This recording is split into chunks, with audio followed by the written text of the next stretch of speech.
اعوذ باللہ من الشیطان الرجیم بسم اللہ الرحمن الرحیم اللہم صلی علی محمد وعلی آل محمد وعجل فرجہم السلام علیکم توفتن یا علی علیہ السلام مدد۔ نہج البلاغہ خطبہ نمبر 3۔ یہ خطبہ شک شاکیہ کے نام سے مشہور ہے دوستوں۔ اس خطبے میں خلافت پر بات ہوئی ہے، اس سے آگے بھی 2-3 خطبے ہیں، ان میں بھی خلافت پر ہی بات ہوئی ہے۔ تو دوستوں ہم آج کے دن یہی خطبہ دیں گے اور انشاءاللہ ہر روز ایک خطبہ نہج البلاغہ سے دیا جائے گا۔ امیر کائنات مولا علی علیہ السلام فرماتے ہیں، خدا کی قسم فرزند ابو قحافہ نے خلافت پہن لیا، حالانکہ وہ میرے بارے میں اچھی طرح جانتا تھا کہ میرا خلافت میں وہی مقام ہے جو چکی کے اندر اس کی کیل کا ہوتا ہے۔ میں وہ کوہ بلند ہوں جس پر سے سیلاب کا پانی گزر کر نیچے گر جاتا ہے اور مجھ تک پرندہ پر نہیں مار سکتا۔ اس کے باوجود میں نے خلافت کے آگے پردہ لٹکا دیا اور اس سے پہلو تہی کر لی ہے، اور سوچنا شروع کیا ہے کہ اپنے کٹے ہوئے ہاتھوں سے حملہ کروں یا اس سے بھیانک تیریدگی پر صبر کر لوں جس میں سن رسیدہ بالکل ضعیف اور بچہ بوڑھا ہو جاتا ہے، اور مومن اس میں جد و جہد کرتا ہوا اپنے پروردگار کے پاس پہنچ جاتا ہے۔ مجھے اندھیرے پر صبر ہی قرین عقل نظر آیا، لہٰذا میں نے صبر کیا، حالانکہ آنکھوں میں غبار اندھوں کی خلش تھی اور حلق میں غم و رنج کے پھندے لگے ہوئے تھے۔ میں اپنی معراج کو لٹتے دیکھ رہا تھا، یہاں تک کہ پہلے نے اپنی راہ لی اور اپنے بعد خلافت ابن خطاب کو دے گیا۔ تعجب ہے کہ وہ زندگی میں تو خلافت سے سبق دوش ہونا چاہتا تھا، لیکن اپنے مرنے کے بعد اس کی بنیاد دوسروں کے لیے استوار کرتا گیا۔ بے شک ان دونوں نے سختی کے ساتھ خلافت کے تھنوں کو آپس میں بانٹ لیا۔ اس نے خلافت کو ایک سخت درشت محل میں رکھ دیا جس کے چرکے کاری تھے، جس کو چھو کر بھی درشتی محسوس ہوتی تھی، جہاں بات میں ٹھوکر کھانا اور پھر عذر کرنا تھا، جس کا اس سے سابقہ پڑا وہ ایسا ہے جسے سرکش اونٹنی کا سوار کہ اگر مہار کھینچتا تو اس کے منہ زوری سے اس کی ناک کا درمیانی حصہ ہی شگفتہ ہو جاتا ہے کہ جس کے بعد مہار دینا ہی ناممکن ہو جائے گا، اور اگر باغ کو ڈھیلا چھوڑ دیتا ہے تو وہ اس کے ساتھ مہلکوں میں پڑ جائے گا۔ اس کی وجہ سے بقائے عزیز کی قسم لوگ کجوری، سرکشی، متلون مزاجی اور بے راہ روی میں مبتلا ہوں گے۔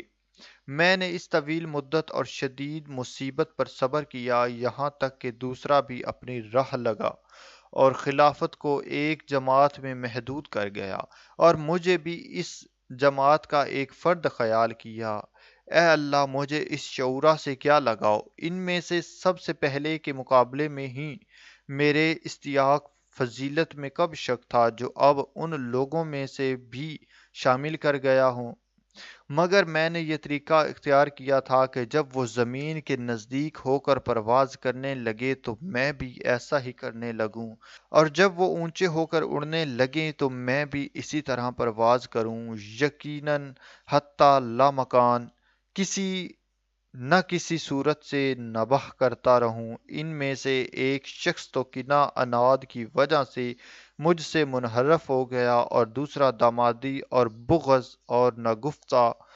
بے باتوں کی وجہ سے ادھر جھک گیا، یہاں تک کہ اس قوم کا تیسرا شخص پیٹ پھیلائے سرگس اور چارے کے درمیان کھڑا ہوا، اور اس کے ساتھ اس کے بھائی بند اٹھے کھڑے ہوئے جو اللہ کے مال کو اس طرح نگلتے تھے جس طرح اونٹ فصل ربیع کا چارہ چرتا ہے، یہاں تک کہ وہ وقت آ گیا جب اس کی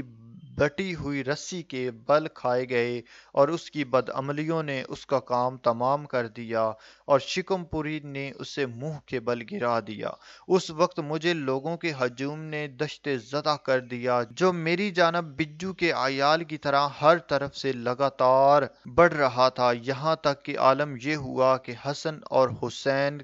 کچلے جا رہے تھے اور میری ردا کے دونوں کنارے پھٹ گئے تھے۔ وہ سب میرے گرد بکریوں کے گلے کی طرح گھیرا ڈالے ہوئے تھے، مگر اس کے باوجود جب میں امر خلافت کو لے کر اٹھا تو ایک گروہ نے بیعت توڑ ڈالی اور دوسرا دین سے نکل گیا اور تیسرے گروہ نے فاسق اختیار کر لیا۔ گویا انہوں نے اللہ کا یہ ارشاد سنا ہی نہ تھا کہ یہ آخرت کا گھر ہم نے ان لوگوں کے لیے قرار دیا جو دنیا میں نہ بے جا بلندی چاہتے ہیں اور نہ فساد پھیلاتے ہیں، اور اچھا انجام پرہیزگاروں کے لیے ہے۔ ہاں ہاں، خدا کی قسم ان لوگوں نے ان آیات کو نہ سنا تھا اور یاد کیا تھا، لیکن اس کی نگاہوں میں دنیا کا جمال کھپ گیا اور ان کی سج دھج نے انہیں لبھا دیا۔ دیکھو اس ذات کی قسم جس نے دانے کو شگفتہ کیا اور ذی روح چیزیں پیدا کی، اگر بیعت کرنے والے کی موجودگی اور مدد کرنے والوں کے وجود سے مجھ پر حجت تمام نہ ہو گئی ہوتی اور وہ عہد نہ ہوتا جو اللہ نے علماء سے لے رکھا ہے کہ وہ ظالم کی شکم پوری اور مظلوم کی گرسنگی پر سکون و قرار سے نہ بیٹھیں، تو میں خلافت کی باغ دوڑ اس کے کندھے پر ڈال دیتا اور اس کے آخر کو اس پیالے سے سحراب کرتا جس پیالے سے اس کے اول کو سحراب کیا تھا، اور تم اپنی دنیا کو میری نظروں میں بکری کی چینک سے بھی زیادہ ناقابل اعتنا پاتے۔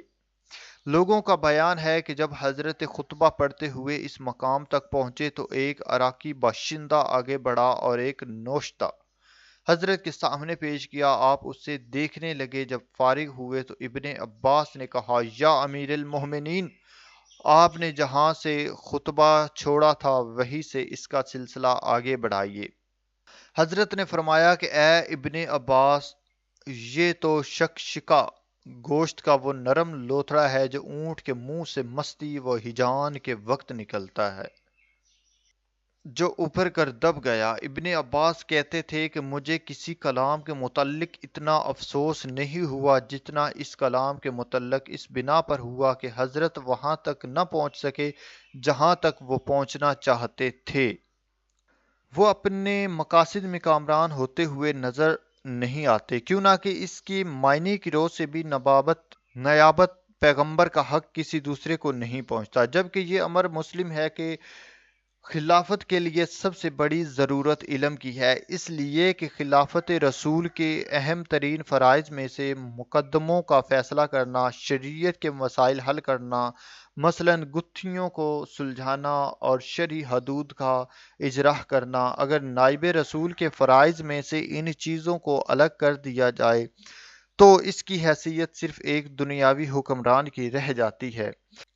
اسے دینی اقتدار کا مرکز نہیں قرار دیا جا سکتا۔ لہٰذا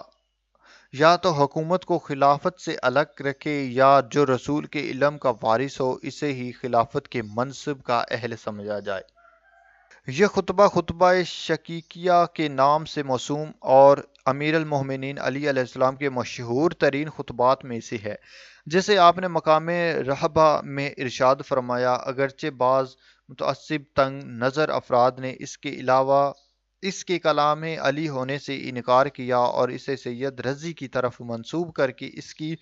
مسلمہ امانت دیانت پر حریف رکھا، مگر حقائق پسند علماء نے اس کی صحت سے کبھی انکار نہیں کیا اور نہ انکار کے کوئی وجہ ہو سکتی ہے، جبکہ خلافت کے معاملے میں امیر المومنین علی علیہ السلام کا اختلاف کوئی ڈھکی چھپی ہوئی چیز نہیں ہے کہ اس قسم کے طرزیات کو بعید سمجھا جائے، اور پھر جن واقعات کی طرف اس خطبے میں ارشادات کیے گئے ہیں تاریخ انہیں اپنے دامن میں محفوظ کیے ہوئے ہے۔ قرآن کریم میں اللہ تبارک و تعالیٰ نے خلیفہ رسول ہونے کی کچھ شرائط بھی بیان کی ہیں جو کہ ان صحابہ میں پوری نہیں اترتی تھی۔